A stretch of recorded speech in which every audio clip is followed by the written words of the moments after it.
Tervehdys Inderes TV:n katsojat. Solvers julkisti tänään ensimmäisen vuosipuoliskon raporttiinsa vuodelta 2024 ja mulla on sen tiimoilta haastattelussa yhtiön toimitusjohtaja Stefan Nyström. Terve. Aloitetaan Stefan tuosta liikevaihdon kasvusta. Sehän oli varsin vauhdikasta 20%. Merkittävää on juuri tietenkin yritysostot, mutta miten kommentoisit sitä orgaanista kasvua?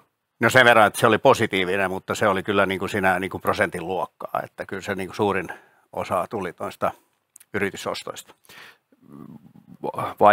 Vaikeampi markkinatilanne tällä hetkellä taitaa olla yleisesti, niin onko siellä jotain erityistaajuria, mistä se orgaaninen kasvu tuuli? Tämä on kuitenkin suhteessa markkinakehitykseen ihan positiivinen. No meillä on tietysti tämä, Ruotsissahan on alueita, missä niin kuin periaatteessa on enemmän niin kuin ongelmia löytää niin kuin henkilöstöä ja osittain se on niin kuin helpottunut, mutta kaikkialla ei ole, niin kuin, ole semmoinen tilanne, että voitaisiin niin kuin palkata hirveästi lisää, mutta jossain on. Varmaan viittaa tässä Pohjois-Ruotsiin. Joo, kyllä. Ja sitten nämä management consulting-yritykset, niin niillä on kyllä niin kuin, todella niin kuin menee hyvin. Aivan. No mennään sitten tuonne kannattavuuspuolelle. Siellä aika selkeä lasku vertailukaudesta. Palasteletko, mitä täällä oli ajureita? No alkuvuosi oli meillä kyllä niin kuin jotenkin aika vaikea ja se on nyt parantunut, mutta se on edelleen kyllä niin kuin alhaisemmalla tasolla ja tietysti kilpailutilanne on ollut aika haastava ja varsinkin julkisella sektorilla me nähdään, että jos ei ole muuta kriteeriä kuin hinta, niin se putoaa hyvin alas sekä Suomessa että Ruotsissa. Vaikka me nyt ei olla niin paljon tässä niin kuin liike- ja toimistopuolella ja talonrakentamisessa, mutta se kyllä niin kuin vaikuttaa.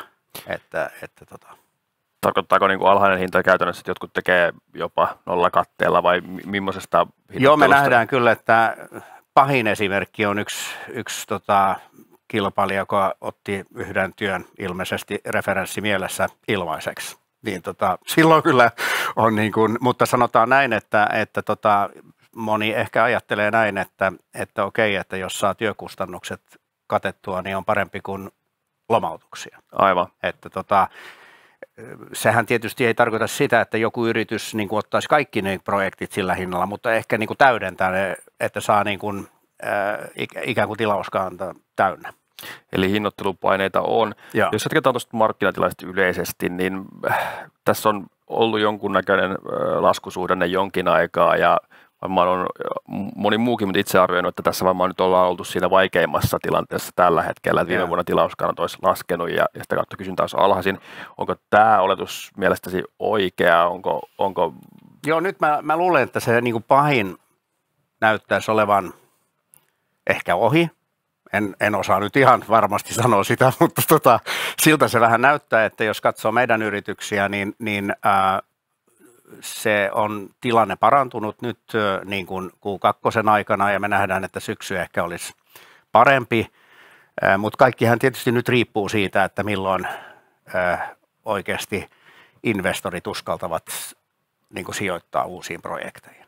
Että se on, ja mä luulen, että jos nyt käy niin kuin Ruotsin pääjohtaja ennusti, että ehkä tullaan alas vielä 2 kertaa tänä vuonna ja yhteensä siis 1%, niin kyllä mä veikkaan, että sitten yhtäkkiä saattaa tulla vähän kiire saada projektit liikkeelle. Koska nämä, jotka haluaa niin kuin tehdä niitä projekteja, niin ei ne halua myöskään olla niin kuin siellä last in the queue.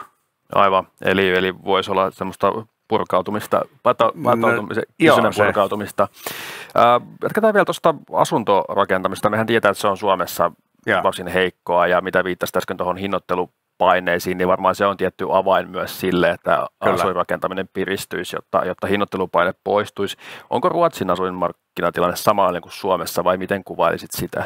Kyllä se on aika sama, että siellä on tietysti johtuu varmasti siitä, että kun korko on noin korkea, niin ei ole yksinkertaisesti varaa ostaa uusia asuntoja. Että se on se ehkä niin kuin ongelma. Ja ennen kuin se huomaa, että se selvästi on tulossa alas, niin ihmiset eivät uskalla. Just näin.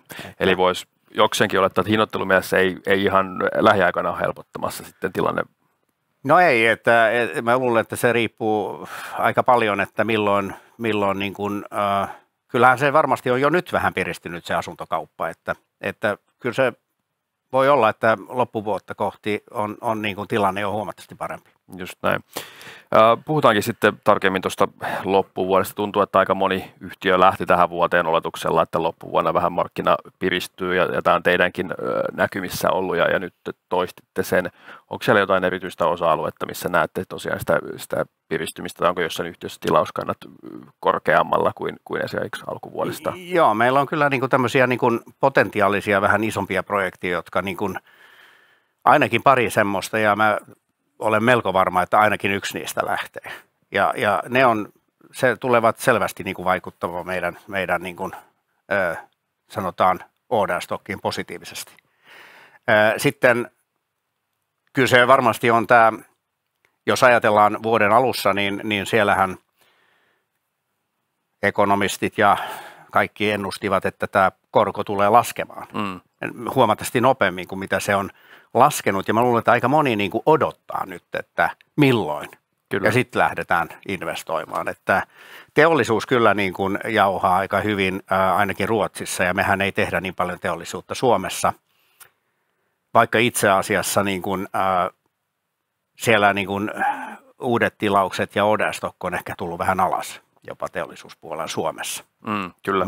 Mutta ei Ruotsissa, että siellä on kyllä todella paljon projekteja, että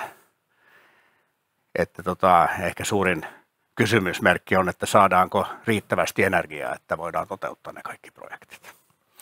Puhutaan sitten potentiaalisesta isosta projektista Suomessa, eli tunnin junahanke. Sitä on Suomessakin puhuttu viime aikoina. Voitko antaa tilannekatsauksen, että mitä siellä tapahtuu? Näyttääkö se hanke siltä, että se edistyy, vai miltä se näyttäytyy teidän silmiin? No se on vähän vaikea, koska jos kuuntelee poliitikkoja, niin sehän on kyllä aika vastatuulessa. Mutta sitten taas, kun eilen tiedustelin sieltä meiltä, että miltä se näyttää, niin ainakin tämä väli Espoo-Hista, niin sinne suunnitteluraha on myönnetty. Että sehän on kuitenkin mahdollista, että suunnittelu etenee, mutta se varsinainen rakentaminen niin kuin siirtyy, kunnes valtion talous on vähän paremmassa jamassa. Että en tiedä, en menisi niin kuin lyömään vetoa siitä tunnin junahankkeesta, että milloin se lähtee, mutta siellä on kuitenkin ollut käynnissä niin pitkä, ja se nyt ei ole ainoastaan niin kuin se 15 minuuttia, mikä pitää niin kuin säästää Helsinki-Turku välissä, vaan kyllähän siellä on niin kuin Lohja ja nämä, jotka niin kuin periaatteessa yhtäkkiä kytkeytyvät pääkaupunkiseuduun tai Turkuun, jos tämä toteutuu. Niin. Ja kyllähän me tiedämme, että kaikissa niin kuin Euroopan pääkaupungeissa ja maissa on niin kuin nopeita junayhteyksiä, että kyllä se jossain vaiheessa tulee. Että kysymys vaan, että milloin. Ja varmasti jonkunnäköisiä osia voidaan tehdä, vaikka sitten kyllä ihan koko... Että tällä hetkelläkin me tehdään maaperätutkimuksia siellä ja ollaan tosiaan tosiaan meidän osuus siinä projektissa on hyvin vähän, että se on lähinnä GeoUnioni, joka tekee siinä nämä maaperätutkimukset, mutta siellä on aika paljon muita tämmöisiä infrahankkeita, jotka niin kuin, mä luulen, että on niin kuin todennäköisempää, että ne toteutuvat ainakin suunnittelun osalta. Ja aika useinhan on niin, että jos on ollut huonoja aikoja, niin sitten ollaan kuitenkin suunnittelua viety eteenpäin, vaikka sitä rakentamista ei ole tehty. Ja mehän ei rakenneta mitään, jos me eletään sitä suunnittelusta. Että kyllä mä oon aika optimisti, että infrapuolella on vielä kyllä paljon tekemistä, vaikka mahdollisesti tunnin juna, niin kuin sitten ehkä siirtyy se rakentaminen. Aivan. Jutellaan sitten hetki noista yritysostoista, mitä hiljattain teitte Spectra Consulting Ruotsissa ja Siren Arkkitehdit Suomessa. No, jälkimmäisestä on helppo päätellä, mitä he tekevät, mutta aloitan tuosta Spectrasta, että mitä he tekevät ja miksi te haluaisitte tämän yhtiön mukaan Solversiin?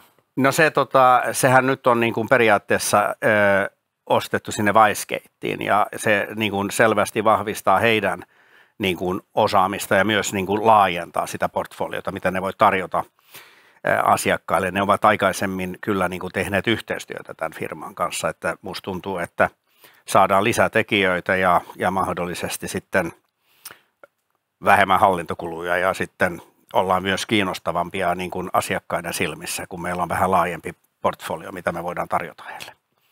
Sitten tämä Sire, niin sehän niin kuin vanhin arkkitehtitoimisto Suomessa ja erittäin vakuuttavat referenssit. Niillä on myös hyvä tilauskanta tällä hetkellä ja yhdessä ADT:n kanssa niin tulee kyllä aika niin kuin vahva tiimi, että se on vaikea lyödä ainakin referenssimielessä ja osaamismielessä niin kuin tämmöinen yhdistelmä, että uskomme, että arvokiinteistöjen saneerauksia, tämmöisiä niin kuin julkisia suojeltuja rakennuksia ja niin tullaan tekemään enemmän jatkossa yhdessä. Kiitos Stefan haastattelusta ja tsemppiä loppuvuoteen. Kiitos.